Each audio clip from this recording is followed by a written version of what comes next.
So, I want to talk today about how self-protection actually stunts your growth. You think you're protecting yourself and you're keeping yourself from being hurt or making dumb decisions, but in a lot of cases, that actually causes you to stay really immature or underdeveloped in some really critical areas as it pertains to connecting with other people and the relationships in your life. So I want to dive into this because there's lots of different areas where we do this to ourselves and we don't even realize it. But once you have some realization, you can actually take some actionable steps to fix this. So I want to give you some practical information and some actionable steps at the very end that you can take today. If you're new here, I'm Ketra Thompson, and I am the creator of the Confident Connection Method, where I help my clients through custom hypnotherapy coupled with mind coaching and relationship coaching to reframe those subconscious beliefs so that they can finally create the life and the love that they want. So if you'd like to learn more, you can check out the link in the description below. Has all the information there, and you can set up a completely complimentary consultation call where you and I can chat and we can get to the heart of what's going on with you, and I can give you my very best recommendation and help you get some clarity. Okay, so I want to take a look at what these things are that can keep you stunted emotionally and even in other areas, not even just emotionally. But if for some reason you hear my dog grab like a squeaky toy or chomp on some food or whatever, for some reason she is just always doing that when I'm filming. There's nothing I can do about it.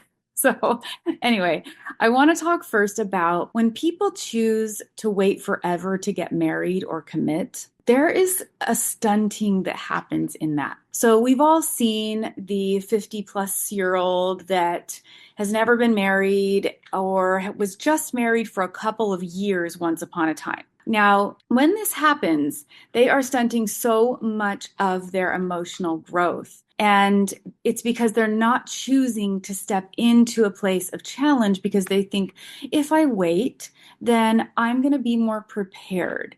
I'm going to make a better choice. I'm going to be wise. But the problem is you aren't as wise because you gain wisdom through your mistakes and through life experiences. So you're actually keeping yourself from growing. Now, this same choice can stunt women as well. For sure, it does. But in some ways, it doesn't do it in the same way as it does to men because women tend to surround themselves with deeply connected friends. People that they are going relationally deep with. Now, that doesn't mean they're not stunted in some other areas, conflict resolution and all kinds of stuff. But I want you to really think about this, what it costs you to not have the experience of a long-term committed relationship. It costs you your emotional intelligence, because you're not really growing and learning how to connect with someone who not only is just some other human, but this is someone that you have to be more vulnerable with than anyone else, more so than any friend, any family member.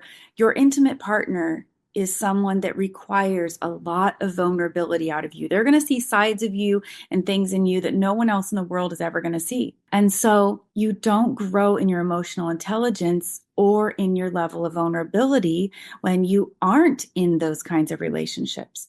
It also stunts your growth in your communication skills. Because they are so close to you, they will likely trigger you in ways that other people won't. And so when that happens, it's an opportunity for you to learn how to communicate differently and what's going on underneath. It actually helps you create better problem-solving skills because you want this relationship to work. You love this person.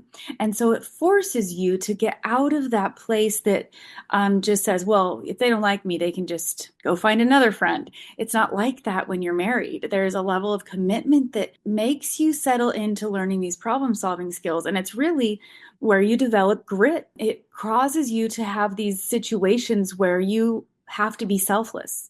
Especially if you're a parent, staying up all night with a puking kid, taking turns, helps you understand what sacrifice is about.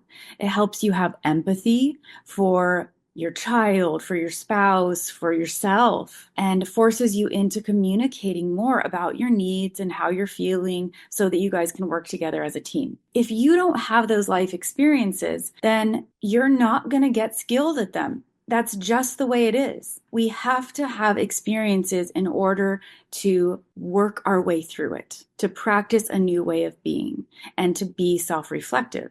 Now, I have spent most of my adult life married. So I had to grow and change and grow up really fast. But the thing that also cost me on the flip side of that is that I didn't have experience in the dating world. Like, I didn't have my 20s that other people have. I was married at 19.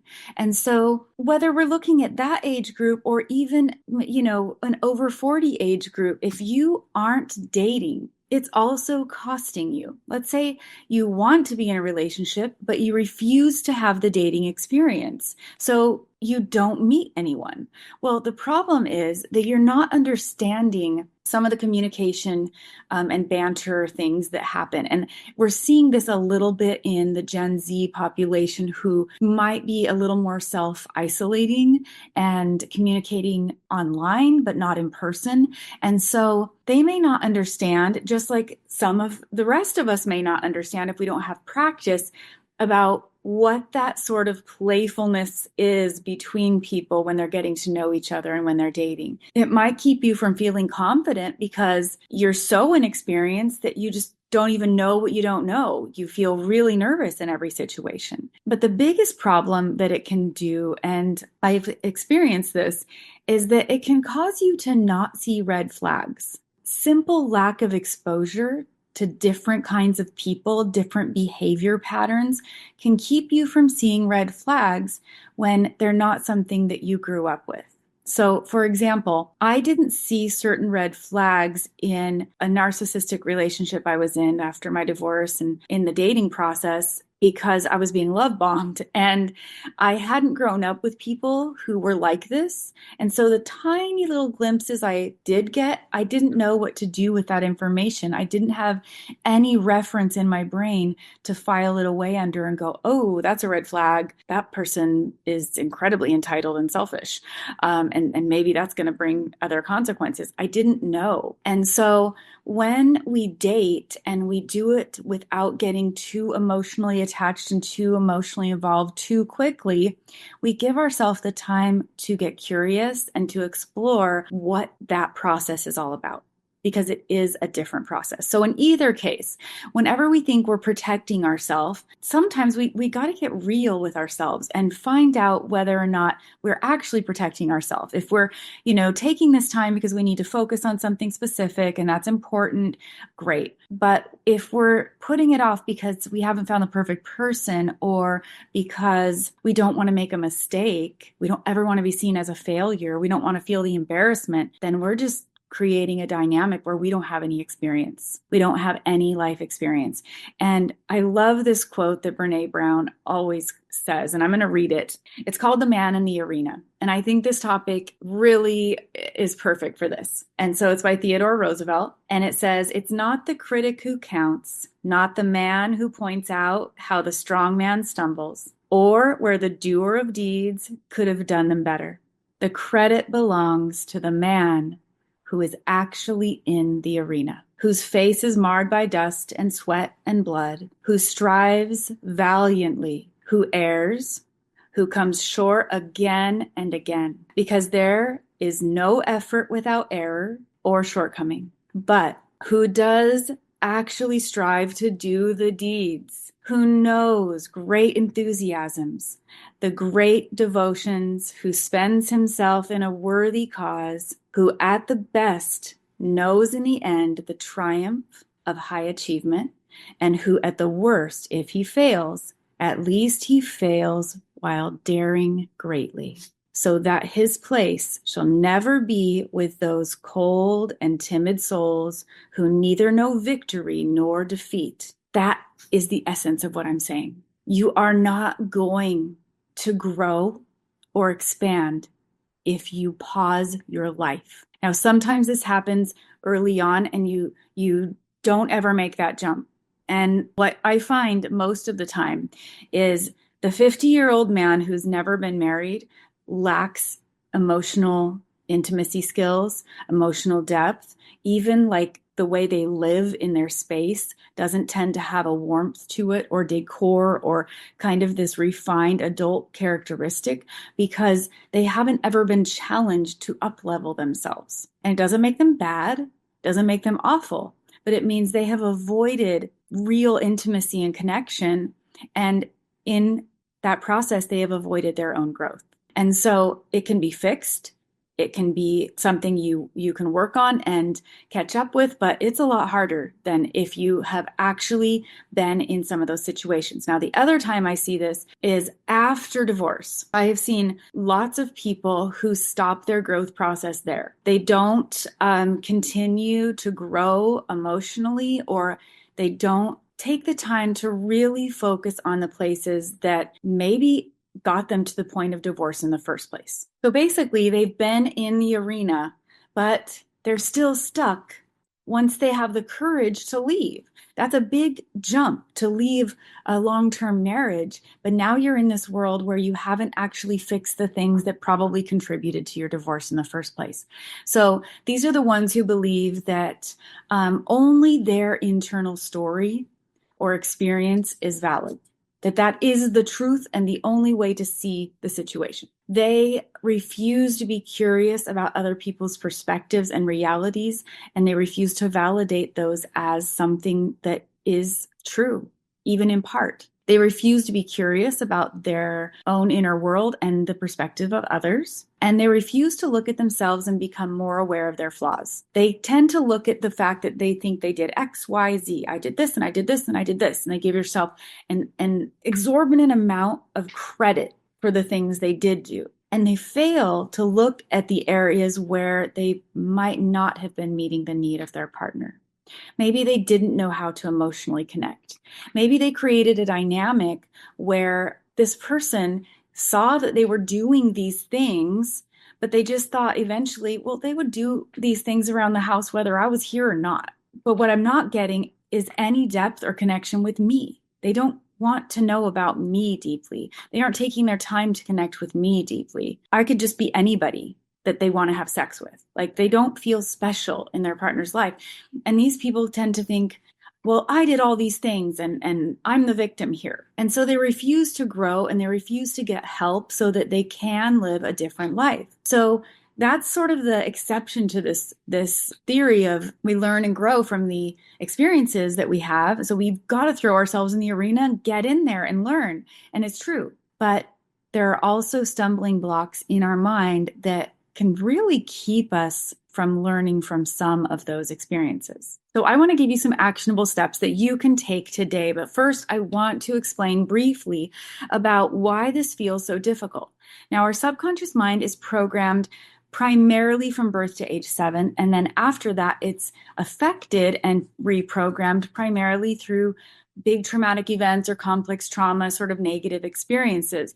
And so our subconscious programming is running over 95% of everything we think, feel, and do. So it is a strong force in our life. And so our childhood experiences tend to taint the way we see the world. And so for the people who have maybe been in the arena and now they find themselves divorced, but they still haven't figured out what part they played, what they contributed to this divorce situation, or why their spouse wasn't happy with them, or why they weren't happy with their spouse, they haven't figured out that a lot of that programming came from the very early years and belief systems they created about themselves and about the people in their life and about what love means and about how love is achieved. And then they transfer that into their adult relationship without realizing that they haven't taken the time to be self-reflective enough to see that maybe their reality isn't the only reality. Maybe there is a different way of looking at things. Maybe people do have needs that they don't think they have, and they refuse to do that work. And so the subconscious mind is, of course, I'm partial, but the very first place to start, in my opinion. You want to start by reframing the subconscious mind, and you really don't have access to it after the age of 7 without extreme repetition, which is very difficult, or without the ability to do custom hypnotherapy work. So here are some things you can do today. You can stop waiting for the perfect time or the perfect person. Get rid of the mental list you have in your head that says, all these things have to be checked.